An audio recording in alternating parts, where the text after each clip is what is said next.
Hey guys, ponodude here with another Sun and Moon video, and well, they're real. I knew this already from the data mine, but yep, they're confirmed to be real. So, the starter evolutions, along with some other interesting things, as we'll go over a little bit later. But, of course, I'm not going to read all of this just yet. Let's watch the video first. So, as per usual, I'm going to lower the sound on that. Your partner Pokemon have fully evolved. And here we have Decidueye, Grass Ghost. Not flying, Grass Ghost. People were always saying, oh, it's going to change its typing in its final evolution. And I thought, no, that's crazy. It's already a grass flying type. But no, it did. Decidueye's signature move, Spirit Shackle, prevents the opponent from switching out. So it's mean look with damage. And then this one, Incineroar, Fire Dark. I was saying ever since its, leak, not so much a reveal, that it would be a dark type. Everyone's like, oh look, it's gonna be a fighting type. No, because Pokemon's pulled this thing on us before. Who thought Chestnut would be a fighting type? I thought ground, to be honest. Darkest Lariat. Ignores opponent's stat changes. Screw your defense. And this one, Primarina. I like the name, Primarina. Water Fairy. That was kind of expected after we saw Poplio get Disarming Voice, I think it was. Yeah, Disarming Voice at level 8. And the signature move, Sparkling Area. Heals the burns of any target it strikes, but it also does damage. Meet the Guardians of the Alola region. Akala Island's Guardian, Tapu Lele. It's a Psychic Fairy type with Psychic Surge, because in Sun and Moon they introduced Psychic Terrain, which I guess the battlefield got weird. That's my favorite phrasing. It nullifies dark moves. That's kind of cool. And it's also a fairy type, so it's able to kill dark types easily. Ula Ula Island's Guardian, Tapu Bulu. This is my favorite because it's a bull. I love it. It's Grassy Surge, so it puts up grassy terrain. And then the last one's interesting. What the heck? Oh, is that Hornleech? I never paid attention. That's actually a really cool animation. Pony Island's Guardian, Tapu Fini. So it's that dolphin Pokemon from the leaks, I guess is what people are saying, but whatever. Water Fairy. It has Misty Surge to summon Misty terrain, since there's no water terrain other than, well, rain. And it wouldn't really fit with all the terrain moves, like, oh, this one has rain instead. So they give it Misty terrain. And then the Tapu Sherry unique Z move. This is awesome! And my favorite part of the Tapu line. Or like the Tapu Guardians. So what was the Z move called? Oh. Guardian of Alola.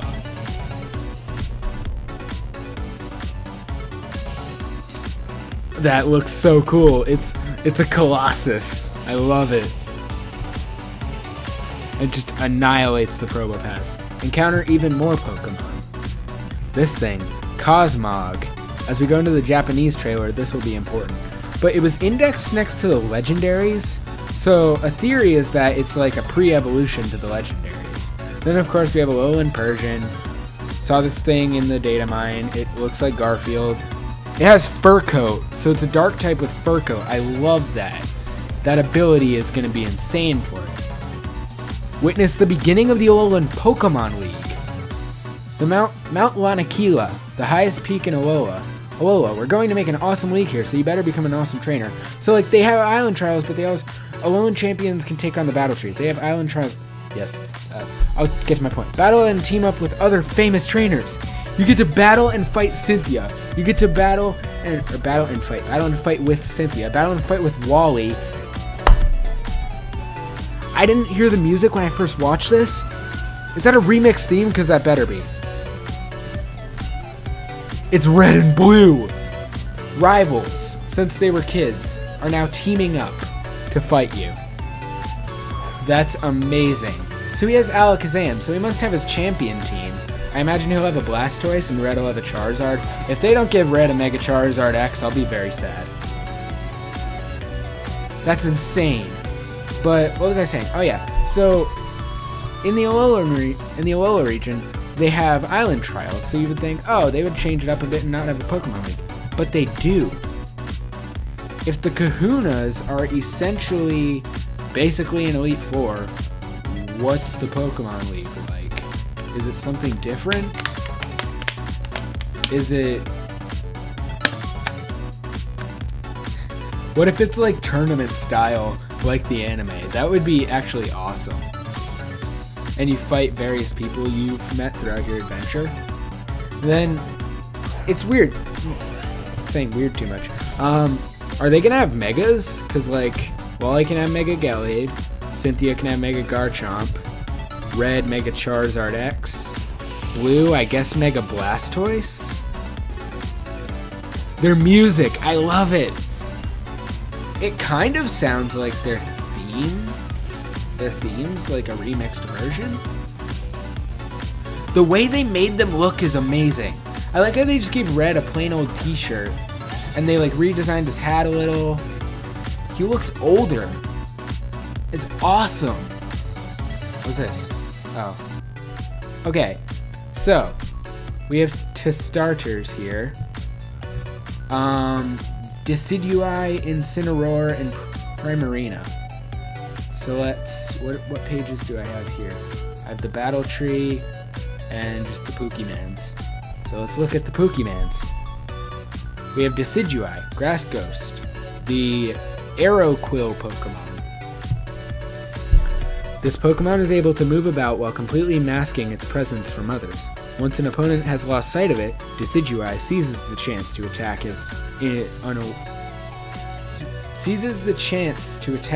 unawares. In a tenth of a second, Decidueye plucks an Aeroquill from within its wing and sends it hurtling towards its target. Wow, I can't read. Its speed is astonishing, but not more so than its precise aim, which enables the Aeroquill to pierce the target through and through from half a mile or more away. Decidueye usually acts very cool, but it can become terribly flustered in unexpected situations, like a surprise attack. A skilled Decidueye can boast acrobatically curved shots. It seems more are also able to shoot arrows than reach up through the sky, only to come drilling down from above, piercing multiple targets one after another. So they focused more on using their wings for like shooting a bow rather than flying, which is why it loses its flying typing. So at least they have some logic behind it. And I don't think all owls can fly. I think there's some breed of owl that can't. Maybe I'm completely wrong by that. Spirit Shackle is a ghost-type physical move that only Decidueye can learn. It's physical. An opponent hit with this move will become unable to flee from battle or switch out for an ally. Well then again, saying it's physical doesn't mean this thing is necessarily a physical attacker. It probably will be, but we don't know because Greninja's Water Shuriken was originally physical. So, next we have Tapu Bulu, the Land Spirit Pokemon. Tapu Bulu has the power to manipulate vegetation and cause it to grow. It can use this power in its horns, or on its own horns, which are made of wood, changing their shape or making them larger. This can come in handy in battle. This stolid Pokemon is not very active. People's opinions differ on whether it's docile as it seems, or if the reason it doesn't move much can be chalked up to simple laziness. Tapu Bulu does not like unnecessary battles or frightening other Pokemon. Because of this, it makes a loud ringing noise with its tail to alert those nearby of its presence. Although Tapu Bulu may not like to start battles, it shows no mercy when dealing with evildoers. It's said that when thieves once broke into its ruins, it punished them by swinging trees around like massive clubs. Tapu Bulu can learn Nature's Madness, an attack that slams a target with all-out Nature's Rage. which reduces the target's HP by half. So it's Super Fang for the Tapu Pokemon? Because Tapu Koko can learn that too. Sorry. Tapu Bulu's ability is Grassy Surge, an ability that no Pokemon has previously had. With Grassy Surge, the field can be turned to grassy terrain when Tapu Bulu appears in battle, boosting the power of any grass-type moves used by Pokemon on the ground and restoring a bit of HP of them each turn. It also halves the damage taken from moves Earthquake, Magnitude, and Bulldoze. I never knew grassy terrain did that. Cool. Litten, go away. Torcat, go away. Incineroar, the heal Pokemon. What? What? Fire Dark. As its fighting spirit increases, the flames that Incineroar produces within its body burst from its navel and waistline. Gross, that's its belly button? Since the flames somewhat resemble a championship belt, they're known as its Flame Belt, and the Pokemon unleashes moves that use flames from it. In the heat of battle, Incineroar shows no concern for its opponents, and sometimes even launches attacks that strike the opposing trainer. As a result, many tend to dislike this Pokemon and keep it at a distance. What's interesting is it's like a buff wrestler-esque Pokemon, but I feel like it's going to be a special attacker, which would actually be pretty cool. If a crowd watching it battle is pumped up, Incineroar's fighting spirit will burn brighter, but a lackluster crowd can make it lose focus or fight shoddily. When it receives the admiration of young Pokemon and children, it may keep up It may keep up its cold attitude on the outside, but in its heart of hearts, Incineroar is immensely happy. It loses the desire to fight when faced with a Pokemon that's clearly weak or injured, and it sometimes gets taken advantage of as a result. Darkest Lariat is a Dark-type physical move, never mind, that only Incineroar can learn, and it allows Incineroar to deal damage while ignoring the effects of any stat changes that the target might otherwise be affected by. Then again, moves don't determine whether its stats are one way or the other, so you never know. Tapu Lele. This is a legend, or actually, let's look. Land Spirit. Oh, they're all Land Spirit. This is a legend which says that long ago, Tapu Lele once brought an end to war between the islands of Alola by scattering its scales and soothing the tired warriors. Tapu Lele scatters glowing scales that physically affect others, providing stimulation to their bodies and healing their illnesses or injuries. But these scales can be dangerous as well, because a body can't withstand the changes brought about by contact with too many scales at the same time. It will scatter its scales over humans and Pokemon for its own enjoyment. While it's innocent in one sense, there's also cruelty in the way it casually brings others to ruin. Jeez! Oh my god, also, wow, description. If Tapu Lele doesn't have much energy stored in its shell, it may lack the strength to seize victory in a head-on battle. With this in mind, it tends to prioritize not losing a battle over actually beating a foe, and it's skilled at strategies such as inflicting status conditions on opponents. Nature's Madness slings a target with all the Nature's Rage, reducing the target's HP by half. Psychic Terrain is a move that no Pokemon... Wait, what? Psychic Terrain is a move that no Pokemon was previously... Oh yeah! that no Pokemon was previously able to learn, and using it will boost the power of any Psychic-type moves used by the Pokemon on the ground, and prevent them from being hit by priority moves. So it's not specifically dark moves, but priority. Interesting. Tapu Lele's ability is Psychic Surge, an ability that no Pokemon has previously had. With Psychic Surge, the field will be turned into Psychic Terrain when Tapu Lele appears in battle, boosting the power of Psychic-type moves used by the Pokemon on the ground, preventing them being hit by priority moves. We already know that, yeah. Good. Okay, now we have Primarina. As it dances, Primarina releases balloons of water into the area around itself, moving them using the sound waves from its voice. The sight of moonlight reflecting off its glittering balloons creates a magical scene. Since Primarina controls its balloons using its voice, any injury to its throat can become a grave problem.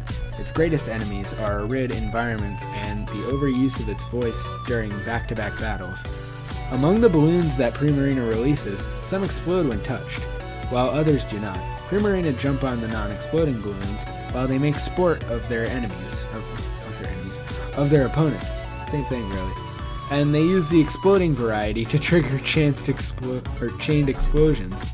Awesome. Primarina's songs have many variations, and each one changes the motions of the balloons. It has been observed that songs are shared among Primarina living together, so different colonies are rid up knowing different songs. What? Because of the star looking like an eye. End up knowing different songs. Sparkling Aria is a water-type special move that only Primarina can learn, and it heals the burns of any target it strikes. So you do damage to your ally, but you can heal their burn. Or you heal the burn of your opponent while doing damage. In which case you wouldn't use it, because Scald is better, because it does burn. But it's the soloist Pokemon. Okay. So now we need to other. Is it in other?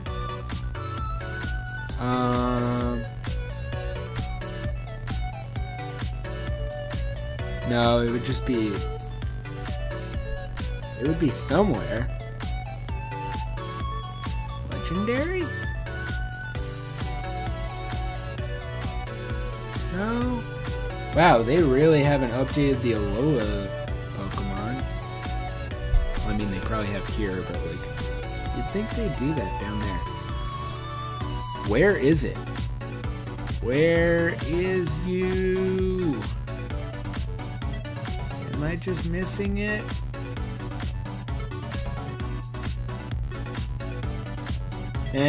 Cerebi has it.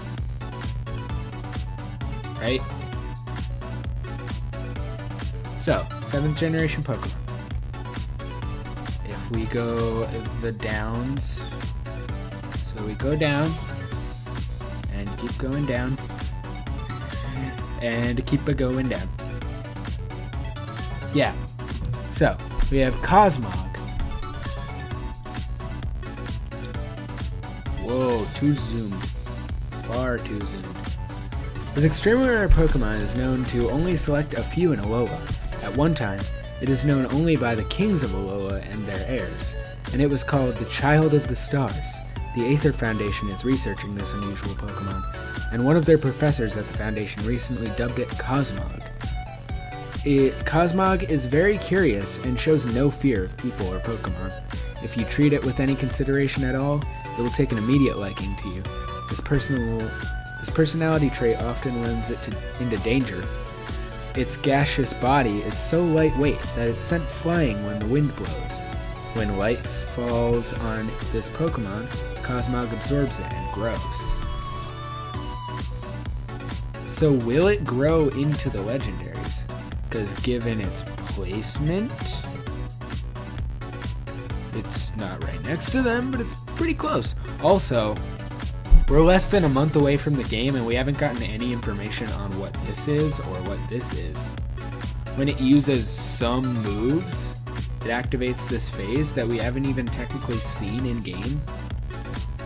Like, what's that all about? And then of course we have the battle tree, where strong opponents will be. Somewhere in the Alola region, you'll find the battle tree, a place where those trainers who have completed their island challenge, or who are strong enough to have done so, battle one another. All of the trainers you can encounter at the battle tree are strong. It seems you might even encounter 2 battle prodigies from the Kanto region. Scout partners to battle alongside you. At the battle tree, you can scout an opponent you've won against so that they can partner with you in future battles. You may even be able to scout some familiar faces. Take on Cynthia, then battle together in a multi-battle. Yes, so I guess flat level 50, so this is more of a post-game thing. Ooh, this is awesome! Okay, the Pokemon League. In the regions that have served as a setting for adventures in the Pokemon series so far, the ultimate stage for battle has always been a place called the Pokemon League.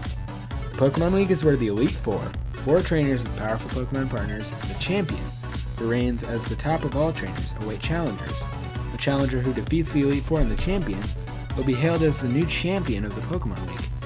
In the Alola region, the setting of Pokemon Sun and Pokemon Moon, there is no Pokemon League yet.